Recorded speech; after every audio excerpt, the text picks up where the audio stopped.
नमस्कार, अपना उत्तराखंड में आप सभी का बहुत स्वागत है। आपके साथ मैं हूं नलिनी पांडे। 3 राज्यों में हार के बाद कांग्रेस संगठन में फेरबदल किया गया। उत्तराखंड कांग्रेस की प्रभारी कुमारी शैलजा को बनाया गया। उत्तराखंड कांग्रेस में कई बार गुटबाजी सामने आ चुकी है। अब बड़ा सवाल यह है कि क्या कुमारी शैलजा कांग्रेस की गुटबाजी को दूर कर सकेंगी।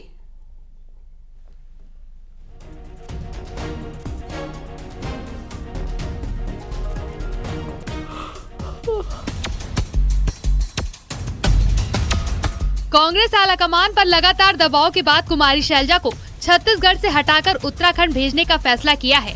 हालांकि उत्तराखंड के कांग्रेस प्रभारी त्रिवेंद्र यादव भी पिछले साल हुए विधानसभा चुनाव के बाद विवादों में थे।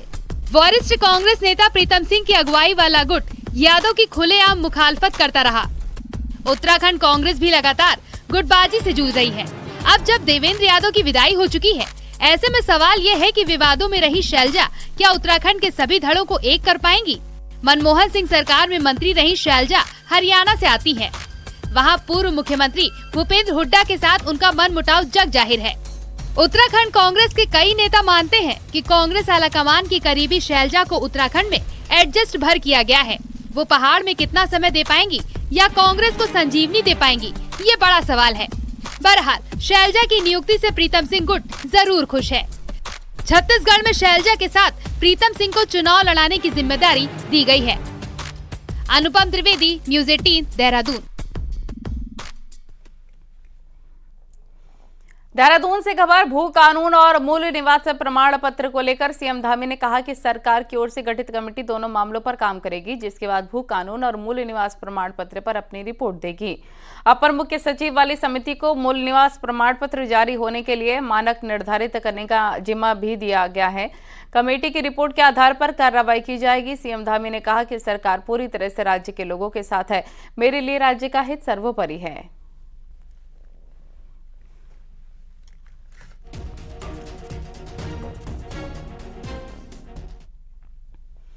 रविवार को देहरादून में 2 बड़ी रैली होने जा रही है।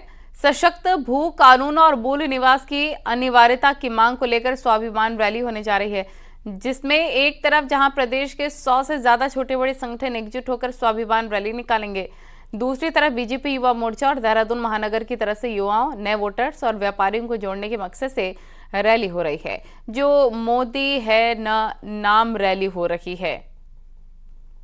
उधर स्वाभिमान रैली निकालने जा रहे संगठनों का आरोप है कि हमारी रैली को विफल करने के मकसद से उसी दिन पीएम मोदी के नाम पर रैली बीजेपी कर रही है, जबकि बीजेपी का कहना है उसके कार्यक्रम नियमित रूप से होते रहे हैं और उसी क्रम में इस रैली का आयोजन हो रहा है।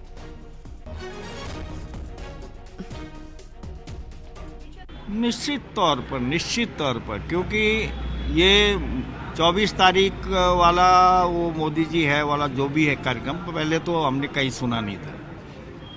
ये 24 तारीख की जो हमारे संगठनों की हमारी जो तैयारी चल रही है, उसको सैबोटाज करने के लिए या उसको कमजोर करने के लिए वो रैली निकालने हैं, इसमें कोई दो राय है ही नहीं। है 25 को हम लोग सुशासन दिवस के बहुत सारे कार्यक्रम करने वाले हैं और उसी क्रम में 24 तारीख को जो मोदी है ना अभियान हम लोग लॉन्च कर रहे हैं, जिसमें बड़ी संख्या में युवाओं को जोड़ने का हमने प्रयास किया है। तो ये हमारे नियमित जैसे कार्यक्रम चलते हैं संगठन के, आप देखते हैं। मुझे भी पता चला कल मीडिया के साथियों के माध्यम से कि एक आयोजन होने जा रहा है 24 तारीख को। देहरादून में होने वाले इन 2 कार्यक्रमों के चलते कल का दिन दून में दिक्कत भरा हो सकता है। किसी भी तरह से कानून की व्यवस्था की दिक्कत ना हो और ट्रैफिक भी ठीक रहे, इसके लिए पुलिस ने अपनी प्लानिंग कर ली है। साथ ही पुलिस भड़काऊ बयान और सोशल मीडिया पोस्ट पर भी अपनी नजर रखेगी।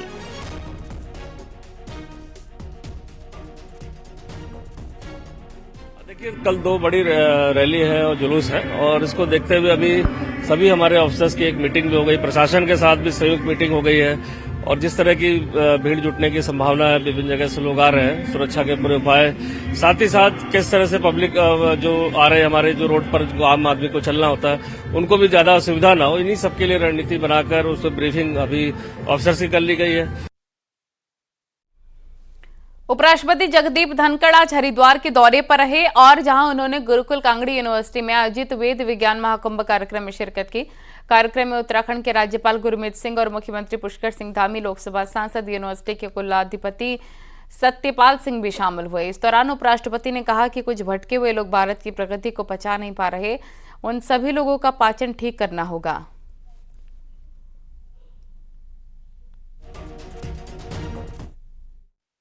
इस विश्वविद्यालय ने आज 3 दिवसीय वेद विज्ञान और संस्कृति महाकुंभ का आयोजन किया है और उसके लिए आज भारत के महामहिम उपराष्ट्रपति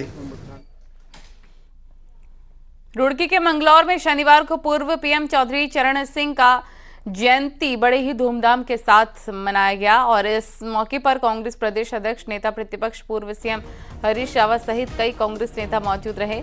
इस दौरान कांग्रेस के नेताओं ने आरोप लगाया कि बीजेपी सरकार में किसानों की स्थिति काफी खराब है और किसानों की उपेक्षा की जा रही है।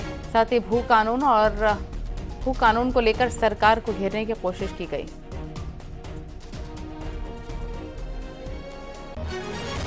ऐसे में चौधरी चरण सिंह जैसी शख्सियत को श्रद्धांजलि देना, उनको याद करना, ये इसलिए भी है कि उनके मूल्यों को लोग पढ़ें, समझें और उसके आधार पर अपने आगे के जीवन में कार्य करें। भू कानून ही इस सारे फसाद की जड़ है।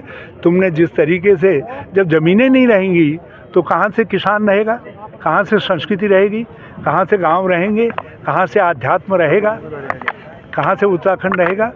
तो ये जो ज़मीनों की अंधाधुंध खरीद फरोख्त हो रही है, बिक्री हो रही है, इसके खिलाफ संघर्ष है। देहरादून से बड़ी खबर है। उद्योगपति सुधीर बिंडलास को शनिवार को भी जमानत नहीं मिली। आज सीबीआई की 1 दिन की रिमांड खत्म हो गई। कोर्ट में पेशी के बाद सुधीर बिंडलास को जेल भेज दिया गया है। उधर बचाव पक्ष ने जमानत के लिए याचिका दी थी, जिसे खारिज कर दिया गया। मामले में अब 2 जनवरी को सुनवाई की जाएगी।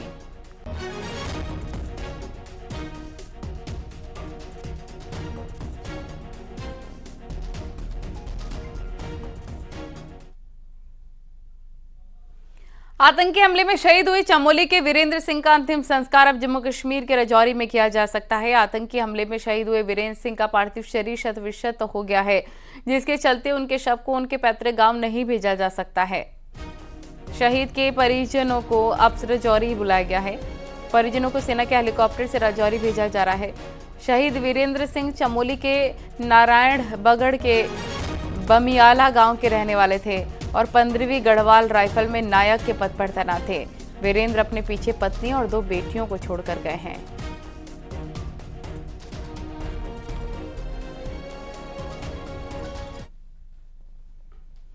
जम्मू कश्मीर में आतंकी हमले में शहीद हुए राइफलमैन गौतम कुमार के परिजनों को भी सेना की ओर से राजौरी बुलाया गया है। सेना की ओर से हेलीकॉप्टर से परिजनों को राजौरी ले जाया गया और गौतम के बड़े भाई समेत चचेरा भाई, जीजा और मामा को सेना की ओर से राजौरी भेजा गया है। ऐसी संभावना जताई जा रही है कि शहीद गौतम कुमार का अंतिम संस्कार भी राजौरी में ही किया जाएगा। हालांकि परिजन गौतम का अंतिम संस्कार कोटद्वार में करने की मांग कर रहे हैं।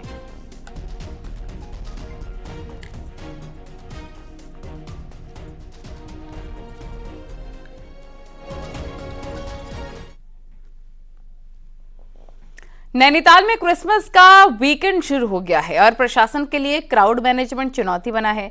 3 दिनों की लंबी छुट्टी के दौरान होटल पैक हो गए हैं और नैनीताल पर प्रेशर भी है। हालांकि नैनीताल आने वाले टूरिस्ट के लिए पुलिस ने खास व्यवस्थाएं की हैं। नैनीताल में 70% पार्किंग पैक होने के बाद शहर से बाहर रूसी और नारायण नगर में गाड़ियों को पार किया जाएगा। वहीं पार्किंग नहीं होने की दिशा में भवाली से रूसी की तरफ गाड़ियों को भेजा जाएगा। शटल सेवा से ही पर्यटकों को शहर ले जाया जाएगा।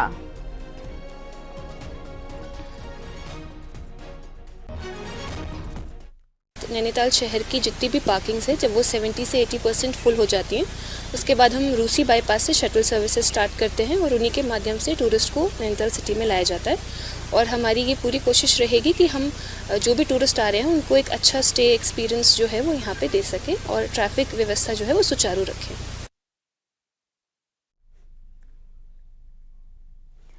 क्रिसमस और न्यू ईयर के जश्न के लिए तीर्थ नगरी ऋषिकेश में खास इंतजाम किए गए हैं। इसके साथ यहां पर आसपास के क्षेत्र में होटल और रिजॉर्ट में 80% ऑनलाइन बुकिंग फुल हो चुकी है।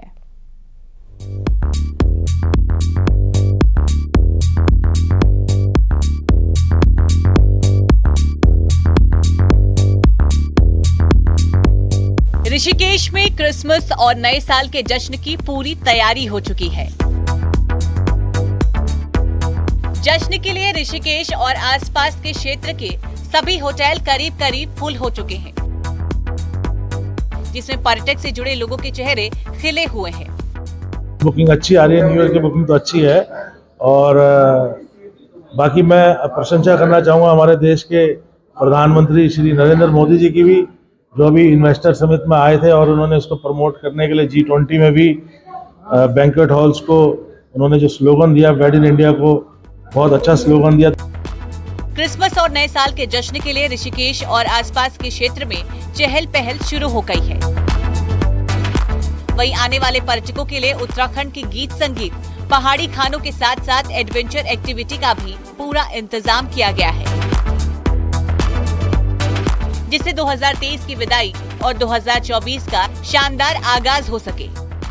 साल पे होटल व्यवसाय थोड़ा अच्छा है। अभी 25 दिसंबर 24 दिसंबर फुल है, पैक है पूरा।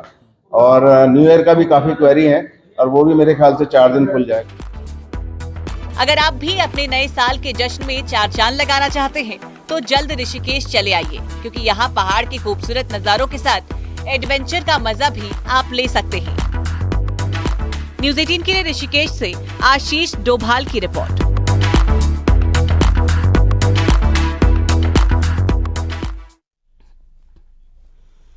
पहाड़ों में लगातार ठंड बढ़ती जा रही है, जिसके बाद जगह जगह प्राकृतिक झरने भी जम चुके हैं। पीने का पानी भी जमने की कगार पर है। हालांकि मौसम विभाग ने पहाड़ों में 2 दिन बाद मौसम बदलने का पूर्वानुमान जताते हुए बर्फबारी और बारिश की चेतावनी जरूर जारी की है, लेकिन उससे पहले पहाड़ों में पड़ रही सूखी ठंड से लोगों के हाल बेहाल हैं। सड़कों पर पिछले दिनों हुई बर्फबारी से लोगों को चलने में दिक्कतें हो रही हैं।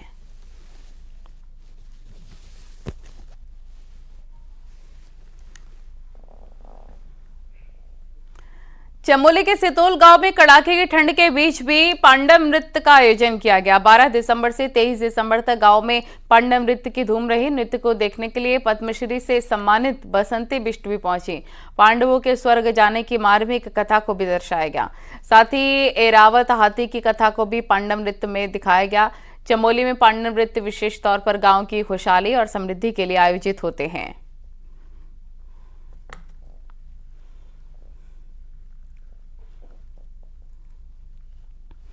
पहाड़ की लोक कला, संस्कृति और खान पान से शहर के बच्चों का जुड़ाव हो सके, इसके लिए नैनीताल के शहीद सैनिक स्कूल में एक छत के नीचे सब कुछ मिला। इंद्रमणि स्मृति बाल मेले के कार्यक्रम में बच्चों को लोक कला संस्कृति से रूबरू कराया गया। इस दौरान बच्चों ने न सिर्फ पिथौरागढ़ की हिल यात्रा दिखाई, बल्कि छोलिया नृत्य के साथ पहाड़ की संस्कृति के कई रंग दिखाए। वहीं बच्चों ने पहाड़ के व्यंजनों की भी प्रदर्शनी लगाई। लोक विधाओं और संस्कृति परंपरा से जुड़ाव के लिए आयोजित कार्यक्रम ने सभी का दिल जीत लिया।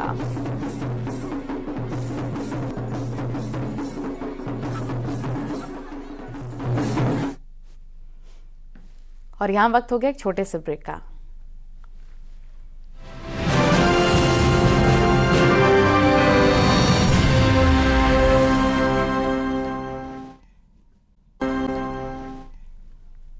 उत्तराखंड और खासकर के देहरादून में इन दिनों साइबर ठगी के केसेस लगातार बढ़ते चले जा रहे हैं। और हैरानी वाली बात यहां पर यह है कि ज्यादातर मामलों के तार राजस्थान के भीलवाड़ा से जुड़ रहे हैं, जहां बैठकर बिल्कुल जामताड़ा की तर्ज पर अलग अलग तरीकों से उत्तराखंड के लोगों से साइबर ठगी हो रही है। कैसे, देखिए इस रिपोर्ट में।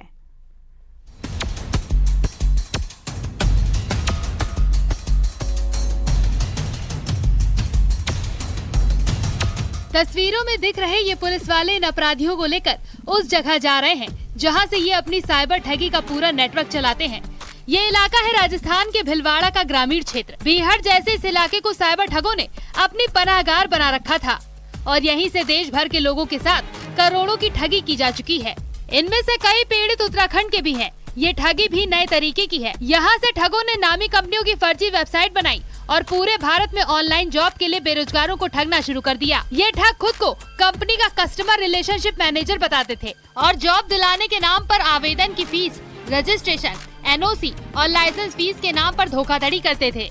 देखिए, जो अभी तक हमने अभियुक्त कुछ वहाँ से पकड़े हैं, उनमें अलग अलग रोल उनका होना पाया गया है। कुछ लोगों के द्वारा म्यूल अकाउंट्स, फर्जी अकाउंट्स खुलवाकर आगे लोगों को प्रोवाइड कराए गए हैं और कुछ केसेस में फर्जी सिम भी एक्टिवेट वहाँ से कराई गई हैं। तो जिस तरह से पहले भी कुछ हॉटस्पॉट्स बने हुए थे जहाँ से अधिक संख्या में जो साइबर क्रिमिनल्स हैं वहाँ से ऑपरेट करते थे, उस तरह के कुछ नए एरियाज़ भी निकल कर आ रहे हैं। वहीं उत्तराखंड एसटीएफ को इन अपराधियों को पकड़ने में बड़ी कठिनाइयों का सामना करना पड़ा, क्योंकि ये इस तरह से ठगी करते थे कि एसटीएफ के पास सिर्फ मोबाइल नंबर ही होता था और जांच पर वो फर्जी पाए जाते थे। फिर भी एसटीएफ ने इन शातिर ठगों को धर दबोचा। देखिए, कई साइबर जो अपराधी हैं उनको पकड़ना बहुत बड़ी चुनौती होती है, क्योंकि जो विक्टिम होता है उसको कभी भी जो क्रिमिनल है उसकी आइडेंटिटी नहीं पता होती है। उसके पास में एक नंबर होता है जिस नंबर से कॉल आई होती है, या एक अकाउंट नंबर होता है जिसमें उसने पैसे भेजे होते हैं। अब जो नॉर्मली हम इन्वेस्टिगेशन करते हैं तो वो जो फ़ोन नंबर है और जो अकाउंट नंबर है वो दोनों ही फर्जी पाए जाते हैं मोस्टली केसेस में, और किसी और के द्वारा प्रयोग किए जा रहे होते हैं। बीते कुछ एसटीएफ को मिली शिकायतों में करीब 2 दर्जन राजस्थान के साइबर ठगों को अरेस्ट किया गया है, जिन पर प्रदेश ही नहीं देश के अलग अलग राज्यों में दर्जनों मामले दर्ज हैं। न्यूज़ 18 के लिए देहरादून से सत्येंद्र बर्तवाल की रिपोर्ट।